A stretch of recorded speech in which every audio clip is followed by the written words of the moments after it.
Dear student, welcome in my YouTube channel Absolute Math. In this video, we will discuss about chapter 6 line and angles, basic term and definition.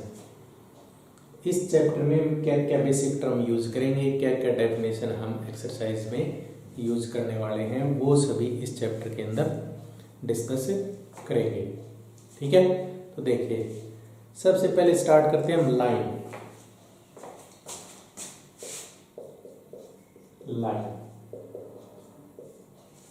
जैसे कि आप सभी को पता हो, line जब सुनते हैं तो प्रेयर के अंदर लाइन लगाते हैं, स्केल से हम लाइन लगाते हैं, मार्जिन लगाते हैं, जो भी है। तो लाइन क्या होगी? Line is a straight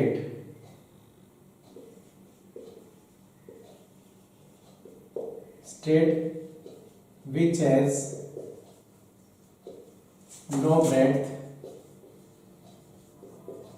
and extend both sides infinitely। Line एक स्ट्रेट है जिसकी नेग्लिजिबल ब्रेड्थ है, जिसकी कोई ब्रेड्थ नहीं है, लेकिन extend infinitely on both sides. इन एरो का मीनिंग है कि it has no end points, इसका कोई एंड पॉइंट्स नहीं होता है। ठीक है, मोस्ट प्रोबेबली ऐसे नोटेशन में होता नहीं है, लेकिन हम ऐसे नोट करते हैं लाइन को ए बी, ऐसे एरो लगा दिया तो ये ए बी एक लाइन है। मीन्स ये ए बी लेफ्ट साइड में भी इनफाइनाइटली इंक्रीज कर रही है और राइट साइड में भी इनफाइनाइटली इंक्रीज कर रही है। क्लियर? नेक्स्ट है हमारे पास, हम इस लाइन को एक जगह से काट दें। मैं यहां से काट देता हूं तो सेकंड बन जाती है रे। रे क्या हो गया हमारे पास?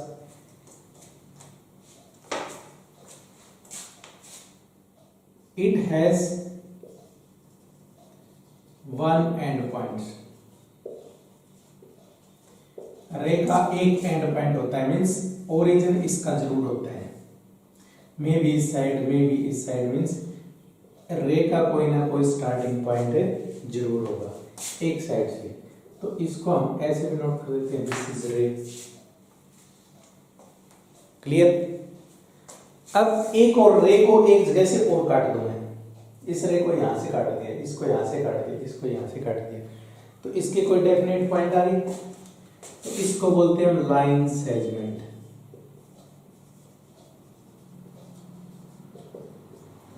लाइन सेगमेंट, ठीक है। A part of a line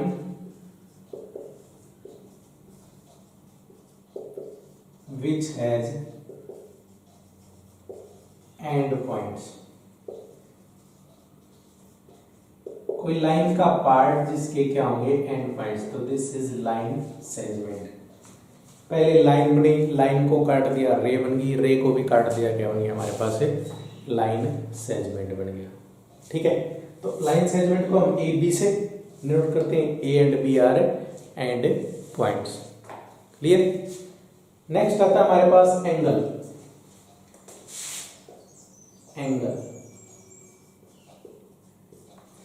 angle क्या बनता है?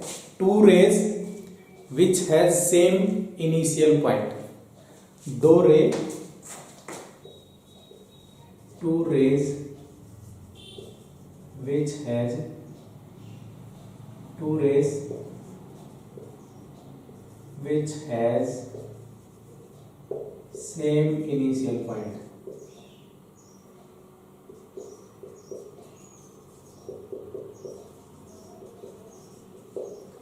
Angle is a part of two rays. Angle एक पार्ट है दो रेज का, जिनका क्या हो सेम इनिशियल पॉइंट हो। इस तरह से एक रे यहाँ इसका इनिशियल पॉइंट और एक रे ये, तो which is the angle. Clear? मान लीजिए इसको मैं ये राइट करता हूं, तो एंगल को रीड करते हैं हम। This is the notation of angle A O B. जिस पॉइंट पे एंगल बनता है उस पॉइंट को हम बीच में रखते हैं। और this point is known as vertex. इसको हम बोलेंगे वर्टेक्स, इसको बोलेंगे आर्म। जो ये रेज है ये एंगल की क्या होगी, आर्म होगी। ठीक है, तो वर्टेक्स हो गया हमारे पास, फिर इनकी क्या होगी हमारे पास आर्म होगी, एंगल की आर्म होगी। ठीक है, उसके बाद आता है हमारे पास collinear point.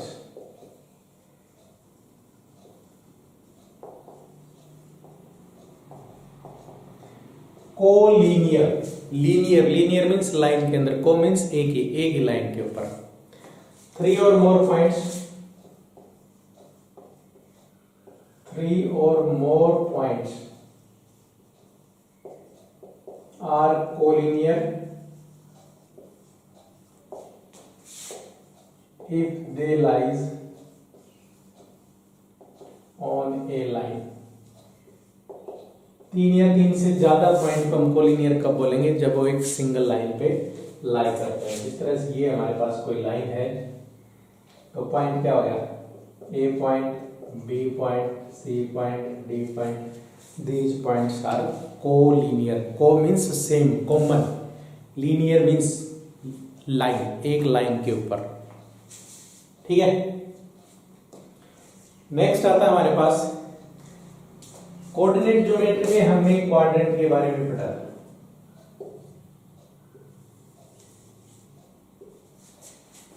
These are two perpendicular lines intersecting at point O। ये परपेंडिकुलर लाइन है, ईच एंगल 90 डिग्री बना रहे हैं हमारे पास। अब हम स्टार्ट करते हैं यहां से, एक्स एक्सिस से स्टार्ट करते हैं, एंगल 0। इस 0 एंगल में 90 ऐड करते हैं, यहां पे क्या हो जाएगा 90। इस 90 में फिर 90 ऐड कर देते, यहां पे क्या हो जाएगा 180। इस 180 में फिर 90 ऐड कर दे तो क्या हो जाएगा 270।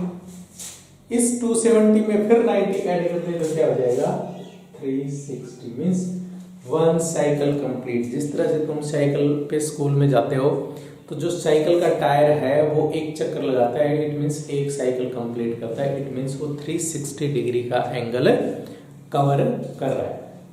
ठीक है, क्लियर। 0 to 90 हम इसको इस तरह से मेजर करेंगे, दिस ऐसे cycle anti clockwise direction. Angle को हम एंटी क्लॉकवाइज डायरेक्शन मेजर करते हैं। एंटी क्लॉकवाइज डायरेक्शन में एंगल होता है पॉजिटिव, क्लॉकवाइज डायरेक्शन में एंगल होता है नेगेटिव, जो कि 11th क्लास में आएगा। अभी आपके आउट ऑफ सिलेबस की बात है।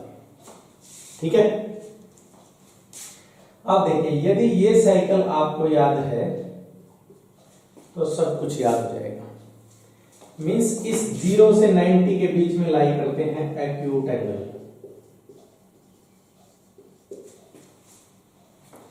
0 से 90 के बीच में क्या लाई करते हैं एक्यूट एंगल। तो एक्यूट एंगल क्या होंगे 0 less than x less than 90 degree. Angles those lies between 0 to 90।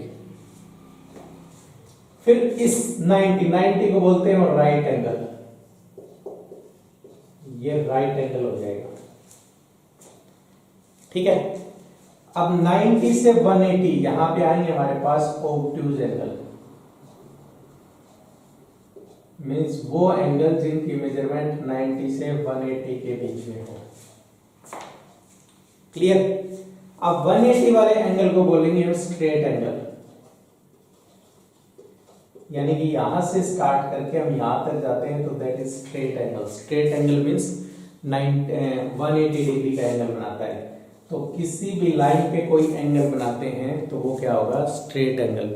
अब स्ट्रेट एंगल में क्या होगा, देखिए स्टार्टिंग में हमारा फेस इस साइड का, अब ये फेस क्या होगा अपोजिट। यानी कि जैसे हम अबाउट टर्न लेते हैं तो अबाउट टर्न में हम कितना एंगल कवर करते हैं 180 डिग्री का एंगल कवर करते हैं।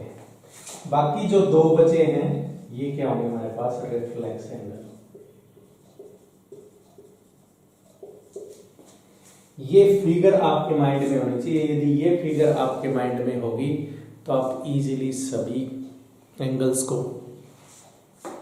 आइडेंटिफाई कर सकते हो कि ये कौन सा एंगल है। ये फिगर आपके माइंड में होनी चाहिए। जैसे ही एंगल की बात आए तुरंत इस फिगर का फोटोग्राफ आपके माइंड में आ जाना चाहिए। Clear?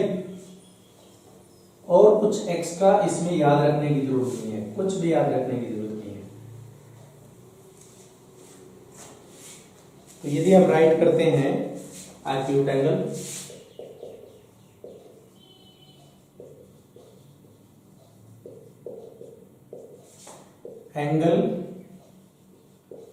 whose measure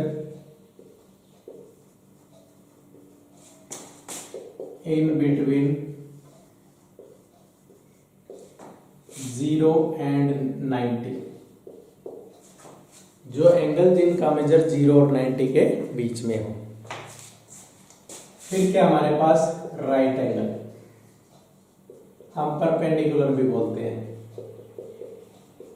angle whose measure means जिसका मेजर इज 90 डिग्री, वो एंगल जिसका मेजर क्या हो 90 डिग्री हो। फिर आता है हमारे पास obtuse angle,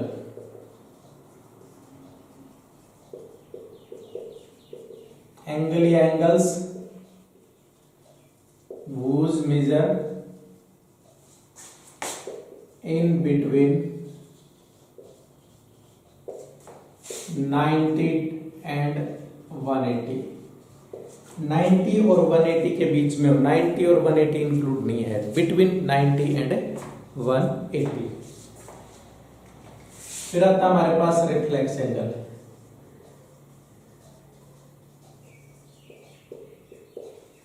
angles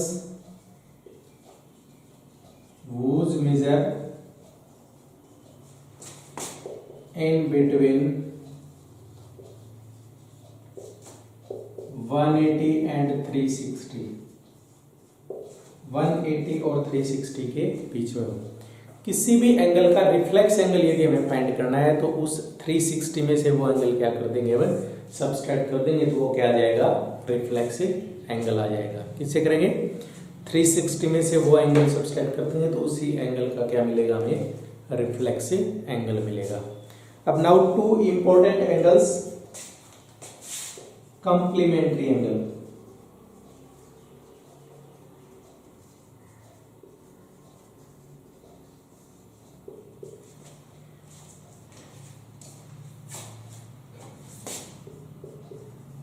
to angles whose sum is 90 degree, कोई भी दो एंगल जिनका सम 90 डिग्री हो वो क्या होगा, कंप्लीमेंट्री एंगल हो गया। मान लीजिए 60 + 30 है, these two are complementary angle. 75 + 15 है, these two are complementary angle. आपको दे रखा है 50, if theta is equal to 50 find the complementary angle. तो इसका 50 का कंप्लीमेंट्री निकालेंगे तो 90 - 50 कर देंगे, क्या हो जाएगा, 40 हो जाएगा। क्लियर? फिर आता है हमारे पास supplementary angle,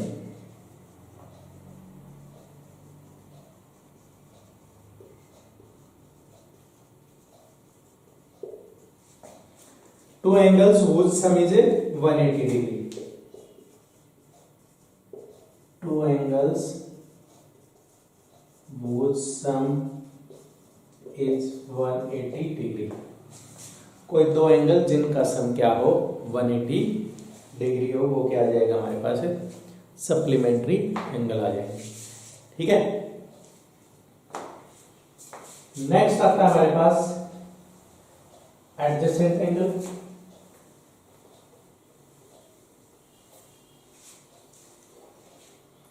next one is adjacent angle.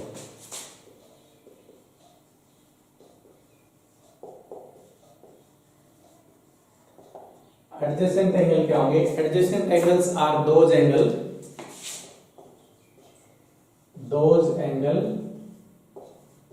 which has common vertex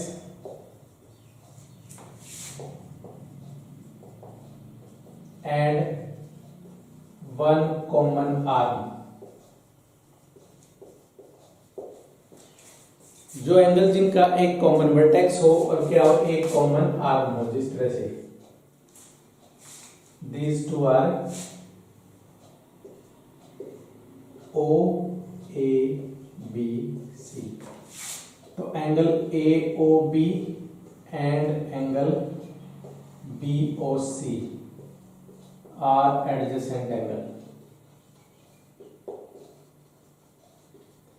ये दोनों क्या है? एडजेसेंट एंगल है। दोनों का कॉमन आर्म है, कॉमन वर्टेक्स है, एक कॉमन आर्म है। और नॉन कॉमन आर्म क्या हो? कॉमन आर्म के ऑपोजिट होनी चाहिए। ठीक है, इसमें लिख दीजिए and non common arm are opposite to common arm. Non common arm है वो कॉमन आर्म के क्या होनी चाहिए? ऑपोजिट होनी चाहिए। ठीक है, नेक्स्ट बनता है हमारे पास linear pair angle.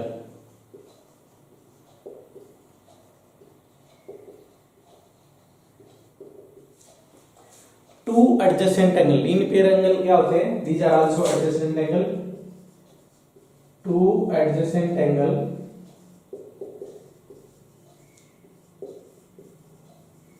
whose sum is 180 degree. Let this is x, this is y. So if x plus y equals to 180 degree, then these two angles are linear pair angle. यानी कि linear pair angle क्या होंगे? एक line के ऊपर दो angle बनेंगे। ठीक है, तो all linear pair angles are adjacent angle, but it is not necessary that all adjacent angles are linear pair angle. Means linear pair और adjacent angles में क्या similar difference है? यहाँ पे 180 डिग्री होना जरूरी है, यहाँ पे 180 डिग्री होना जरूरी नहीं है। ठीक है, नेक्स्ट आता हमारे पास vertically opposite angle.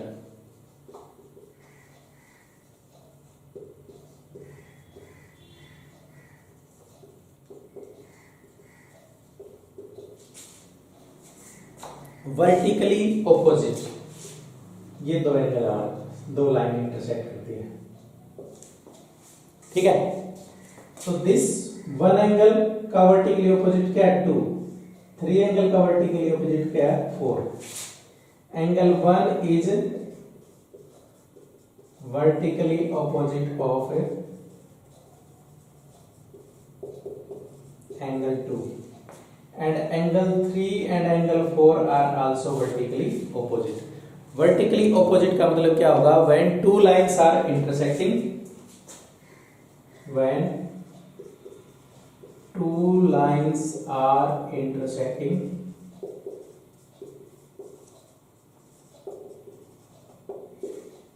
then those angles which has common vertex but no common arms. Common vertex होना चाहिए, कॉमन आर्म नहीं होनी चाहिए। देखो इन सभी का वर्टेक्स तो कॉमन है ये, लेकिन ये अलग एंगल है, ये अलग एंगल है, इसकी आर्म अलग है, इसकी आर्म क्या है? अलग है। ठीक है, वर्टेक्स वर्टिकली ऑपोजिट मींस सिर से बंधे हुए होने चाहिए और वैसे एक दूसरे के क्या होने चाहिए? ऑपोजिट होने चाहिए। यदि कॉमन सेंस में हम बात करते हैं। ठीक है, नेक्स्ट आता है हमारे पास intersecting and parallel lines.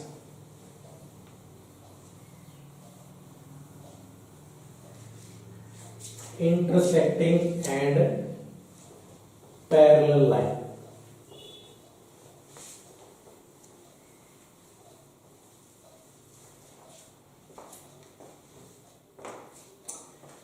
Next is intersecting and parallel line.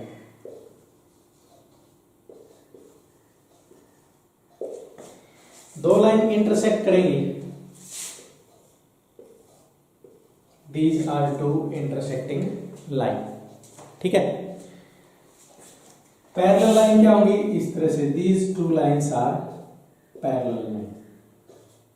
These are parallel line and these are intersecting line. Intersecting line क्या होगा? At least one common point होगा. Two lines intersect at least one point. और parallel में क्या होगा? If perpendicular distance between two points of the line is always fixed. अब एक line से एक लाइन के एक पॉइंट से परपेंडिकुलर डिस्टेंस डालें, वो दूसरे के ऊपर वो कहीं से भी डालें, वो क्या होना चाहिए? ऑलवेज फिक्स होनी चाहिए. इस केस में भी ये फिक्स होगी, कांस्टेंट होगी. तो these two lines are parallel line. ठीक है. फिर आता है हमारे पास एक transversal line.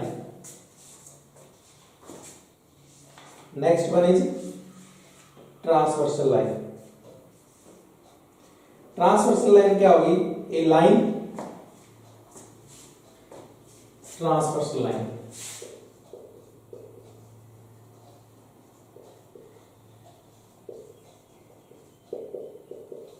a line which intersect two or more lines at different point.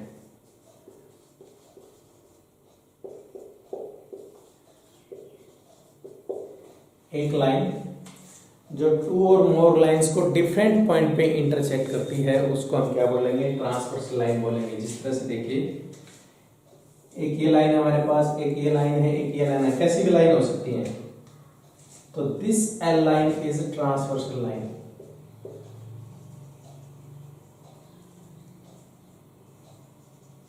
ये लाइन एल क्या होगी? ट्रांसवर्सल लाइन होगी, क्योंकि ये इन तीनों लाइंस को डिफरेंट डिफरेंट पॉइंट पे इंटरसेक्ट करती है. ठीक है. अब next some important types of angles. एक ये लाइन हमारे पास, एक ये लाइन है. This is transversal line L M N. तो we have different points, different angle. Angle 1 2 3 4 5. फिर क्या होगा हमारे पास? 2 6 4 8 5 9. क्लियर. तो पहले आता है हमारे पास corresponding angle. First is corresponding angle.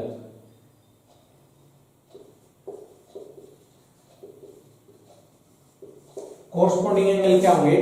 Jin angles के क्या हो? डिफरेंट वर्टेक्स हो पर फेस क्या हो? सेम हो. इस तरह से कोरस्पॉन्डिंग एंगल क्या है? Angle 1 and angle 5 corresponding angle है. Angle 4 and angle 5, angle 2 and angle 6, angle 5 and angle 9 are corresponding angles.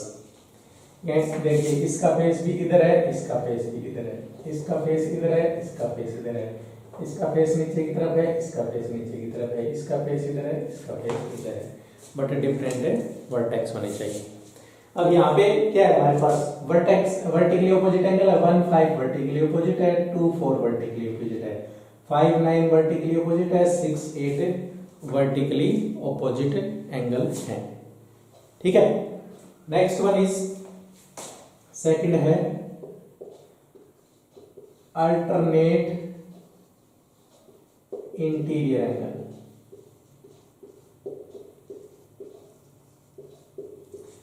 Alternate interior angle. Alternate का मतलब होता है कि opposite side of transversal line. देखो, एंगल 4 एंड एंगल 6, एक ये है, इसका अल्टरनेट क्या होगा? डिफरेंट वर्टेक्स होना चाहिए और ट्रांसवर्सल लाइन के ऑपोजिट होना चाहिए. तो 4 इंटीरियर मींस दोनों लाइन के अंदर की तरफ. As its name indicate interior. Interior का मतलब है लाइन के अंदर की तरफ, और ट्रांसवर्सल लाइन के ऑपोजिट होना चाहिए, हैविंग डिफरेंट वर्टेक्स. तो 4 का अल्टरनेट क्या है? 6.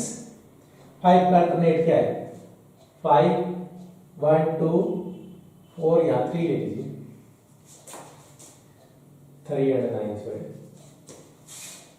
तो 4 का अल्टरनेट क्या है 5, 3 का अल्टरनेट क्या है, alternate of 4 is 6, alternate of 3 is 5। Clear. Next हमारे पास alternate exterior angle. Alternate exterior angle क्या होगी, तो देखो एक्सटीरियर मींस लाइन के बाहर की तरफ और अल्टरनेट मींस डिफरेंट वर्टेक्स। तो 1 का अल्टरनेट एक्सटीरियर एंगल क्या होगा, क्या हो जाएगा हमारे पास 9 हो जाएगा, 1 and 9 ऑपोजिट वर्टेक्स होने चाहिए, ट्रांसवर्सल लाइन के ऑपोजिट होने चाहिए। 2 का अल्टरनेट एक्सटीरियर एंगल क्या हो जाएगा 5। क्लियर। नेक्स्ट आता है हमारे पास co-interior angle on same side. Co-interior angle on same side. जो को इंटीरियर एंगल है, इंटीरियर मींस अंदर की तरफ, same side means transversal line के सेम। देखो 4 and 5 are angle 4 and angle 5 are co-interior angle on same side. Angle 3 and angle 6 are angle 3 and angle 6 are co-interior angle on same sides. And co-interior angles are also known as allied angle or co-interior angle या angles on the same transversal line। angles interior angles on the same transversal line या co-interior angles and also known as allied angles। these are also known as allied angles। इनको हम allied angles भी बोलते हैं। ठीक है, तो these are some basic terms used in lines and angles. तो जो भी हमने बेसिक टर्म डिस्कस की हैं, इन टर्म्स के बारे में सभी को अच्छे से पता होना चाहिए, ताकि डिफरेंट टाइप्स के एंगल जब हम एक्सरसाइज करें तो हम इजीली इसके अंदर यूज कर सकें। तो सबसे पहले कोई भी चैप्टर है, उस चैप्टर की बेसिक चीज़ें आप सभी को पता है अच्छे से, तो एक्सरसाइज में कहीं कोई दिक्कत आने वाली नहीं है। You can do easily, very easily. तो ज्योमेट्री के अंदर जो कंसेप्ट है, जो थ्योरम है, उसके रिजल्ट आपको याद हैं तो ज्योमेट्री में कहीं कोई दिक्कत नहीं आएगी। अदरवाइज ज्योमेट्री में बहुत सी दिक्कत आने वाली है। ठीक है, ओके।